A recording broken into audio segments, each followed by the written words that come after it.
એક મહત્વના સમાચાર મળી રહ્યા છે, તેના પર નજર કરીશું। મહત્વપૂર્ણ સમાચાર સામે આવી રહ્યા છે। અમદાવાદમાં કૃષ્ણ જન્માષ્ટમીની ઉજવણી ધામધૂમથી કરવામાં આવી છે। સવારથી જ કૃષ્ણ મંદિરોમાં ભક્તોની ભીડ જોવા મળી રહી છે। વિવિધ કૃષ્ણ મંદિરોમાં ભક્તોની ભારે ભીડ સવારથી જ જોવા મળી રહી છે। ઇસ્કોન મંદિરમાં નંદકાનન વન થીમ પર ડેકોરેશન કરવામાં આવ્યું છે। ભગવાન માટે વૃંદાવનથી વાઘા બનાવવામાં આવ્યા છે અને તેમને પહેરાવવામાં આવ્યા છે। ભાડજના કૃષ્ણ મંદિરમાં પણ જન્મોત્સવની ઉજવણી કરવામાં આવી રહી છે। અમદાવાદમાં કૃષ્ણ જન્માષ્ટમીની ઠેર ઠેર ઉજવણી કરવામાં આવી છે। અમદાવાદના વિશેષ કૃષ્ણ મંદિરો જે આવેલા છે ત્યાં સવારથી જ ભક્તો આવી પહોંચ્યા છે અને ભગવાનના દર્શન કરવા માટે આતુર જોવા મળી રહ્યા છે। વિવિધ કૃષ્ણ મંદિરોમાં ભક્તોની ભીડ જોવા મળી રહી છે। ઇસ્કોન મંદિર હોય કે ભાડજનું રાધેકૃષ્ણ મંદિર હોય ત્યાં પણ સવારથી જ ભક્તોનો જમાવડો જોવા મળી રહ્યો છે। ઇસ્કોન મંદિરમાં ભગવાનને વિશેષ શણગાર કરવામાં આવ્યો હતો, વાઘા પહેરાવવામાં આવ્યા હતા, વિશેષ શણગાર કરવામાં આવ્યો હતો। ભગવાન માટે વૃંદાવનથી વાઘા મંગાવવામાં આવ્યા અને અલગ અલગ જગ્યાએથી ફૂલો મંગાવવામાં આવ્યા છે અને મંદિરને સજાવવામાં આવ્યું છે। ભાડજ મંદિરમાં પણ ભગવાનને વિશેષ શણગાર કરવામાં આવ્યો છે અને મંદિરને પણ લાઇટિંગ્સથી અને ફૂલોથી સજાવવામાં આવ્યું છે। ભક્તિમય માહોલ દરેક મંદિરોમાં જોવા મળી રહ્યો છે। કૃષ્ણ જન્માષ્ટમીનો પર્વ છે આજે, ત્યારે સવારથી જ કૃષ્ણ મંદિરોમાં મોટી સંખ્યામાં ભક્તો આવી રહ્યા છે અને ભગવાનના દર્શન પણ કરી રહ્યા છે। ત્યારે રાતે 12ના ટકોરે જ્યારે ભગવાનનો જન્મ થશે ત્યારે નંદ ઘેર આનંદ ભયો જય કનૈયાલાલ કી ના નાદ સાથે મંદિર પરિસરો ગુંજી ઉઠશે અને મોટી સંખ્યામાં ભક્તો મંદિર પહોંચશે।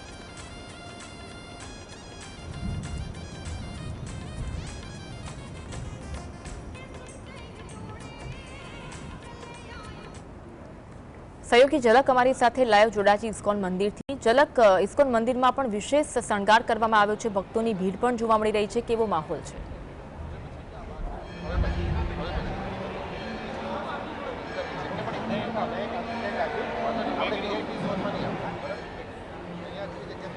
જી અન્વી, જે વિવિધ મંદિરો છે તે સવારથી જ જે ભીડ જોવા મળી રહી છે, લોકો છે તે કૃષ્ણ ભગવાનના જે દર્શન કરવા માટે જાણે આતુર બન્યા છે અને જે આ દ્રશ્યો છે તે દ્રશ્યો અમદાવાદના જે ભાડજ મંદિર ખાતે જે મંદિર આવેલું છે, ઇસ્કોન ભાડજ મંદિર છે ત્યાંના છે કે જ્યાં સુંદર શણગાર કરવામાં આવ્યો છે। ખાસ કરીને જે ભગવાન છે કૃષ્ણ ભગવાન, તેઓને મોરપીંછ પ્રિય છે અને આથી જ જે ભગવાનના જે વાઘા છે તે મોરપીંછની ડિઝાઇનના છે જોવા મળી રહ્યા છે। જે મુગટ છે, મુગટમાં મોરપીંછ જોવા મળી રહ્યા છે, તો વાઘાની ડિઝાઇન પણ મોરપીંછને આધારે તૈયાર કરવામાં આવી છે। તો જે ડેકોરેશન છે તે ડેકોરેશનમાં પણ જે વિવિધ પ્રકારના જે ફૂલોનો ઉપયોગ કરીને મોર બનાવવામાં આવ્યા છે, વિવિધ પ્રકારના ડિઝાઇનર મોર પણ છે તે ફૂલો દ્વારા તૈયાર કરવામાં આવ્યા છે। આકર્ષક ફૂલો, રંગબેરંગી ફૂલો સાથે લાઇટિંગ કરવામાં આવી છે, વાઘા વિશેષ બનાવવામાં આવ્યા છે। વાત કરીશું મંદિરના સેવક સાથે। સર, આપ જન્માષ્ટમીનું પર્વ છે, કયા પ્રકારનું આયોજન છે મંદિર દ્વારા? જી, દર વર્ષની જેમ જ ખૂબ જ ભવ્ય વ્યવસ્થા કરવામાં આવેલી છે અને હરે કૃષ્ણ મંદિર ભાડજમાં ભગવાનને વિશેષ વાઘા આભૂષણોથી સુસજ્જિત કરવામાં આવ્યા છે અને અત્યારે ભગવાનની આરતી, અભિષેક, હિંડોળા ઉત્સવ એવા અનેક સાંસ્કૃતિક કાર્યક્રમોનું મંદિર દ્વારા આયોજન કરવામાં આવેલું છે। સર, વાત કરવામાં આવે વાઘાની, એકદમ સુંદર જાણે વાઘા છે તૈયાર કરવામાં આવ્યા છે, ક્યાંથી વાઘા તૈયાર કરવામાં આવે છે, કઈ ડિઝાઇન છે અને કેટલા ખર્ચ કરવામાં આવે? એટલે દર વર્ષે આપણે ભગવાનના વાઘાની વિભિન્ન પ્રકારની થીમ ઉપર આપણે ભગવાનના વાઘાનું પ્લાનિંગ ચાલે છે।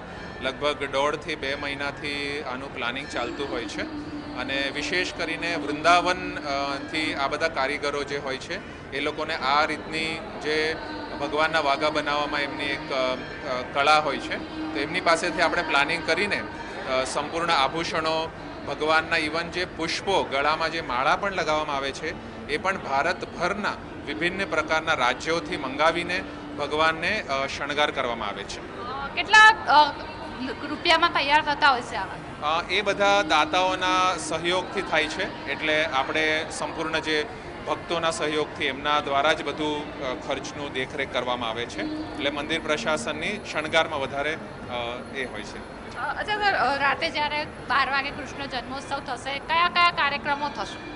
જી, સાંજે કૃષ્ણ જન્મની વાત કરીએ તો ભગવાનની રથયાત્રાથી એક મંદિર પરિસરમાં ભગવાનને સ્વર્ણ રથમાં વિહાર કરાવવામાં આવે છે અને તે પશ્ચાત ભગવાનનું પંચામૃત પંચગવ્ય વિભિન્ન પ્રકારના ફૂલોથી વિભિન્ન પ્રકારના ફળોના રસથી ભગવાનનું મહાભિષેક કરવામાં આવશે અને તે પશ્ચાત 12 વાગે ભગવાન માટે એક વિશેષ મહાઆરતી ઉતારવામાં આવશે જે કાર્યક્રમનું છેલ્લું કાર્યક્રમ હશે.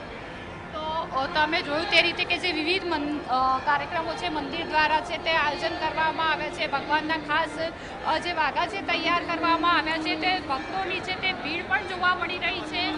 લોકો લાઇનમાં ઊભા રહીને છે તે દર્શન માટે છે તે આતુર જોવા મળી રહ્યા છે. વાત કરીશું દર્શનાર્થીઓ સાથે. આપનું નામ, આપકા નામ? मेरा नाम है अक्षिता मेहता और मैं अहमदाबाद से हूँ और हरे कृष्णा मंदिर से 4 साल से जुड़ी हुई हूँ. जयपुर से जुड़ी थी मैं, पर अभी मेरी शादी अहमदाबाद हुई है तो मैं अहमदाबाद से जुड़ी हूँ.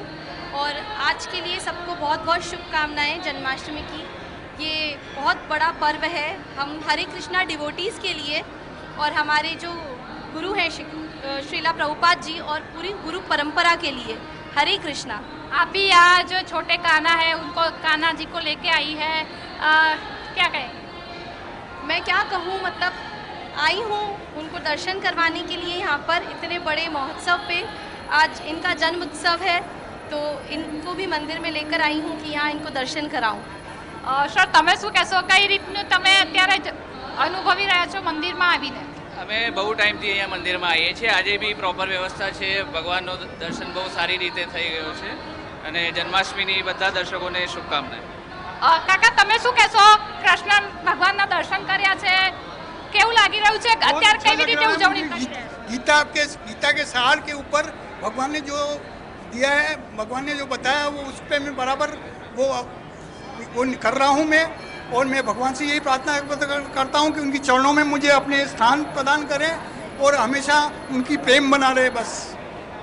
તો જે ગીતાનો જેણે ઉપદેશ આપ્યો, જીવન જીવવાનો જેણે માર્ગ બતાવ્યો તેવા ભગવાન શ્રી કૃષ્ણનો આજે જન્મદિવસ છે. ત્યારે જે સંપૂર્ણ મંદિરો છે, જે સમગ્ર દેશમાં જે મંદિરો છે ત્યાં ભક્તિભાવવાળો માહોલ જોવા મળી રહ્યો છે.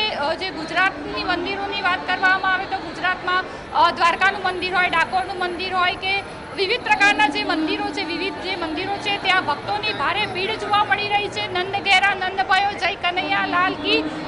ડાકોરમાં કોણ છે, રાજા રણછોડ છે ના નારા છે ભક્તો છે તે લગાવી રહ્યા છે અને ભગવાનની જે એક ઝલક જોઈને જાણે ધન્ય બન્યાની છે તે અનુભૂતિ કરી રહ્યા છે. જી આભાર ઝલક જોડાવા માટે અને માહિતી આપવા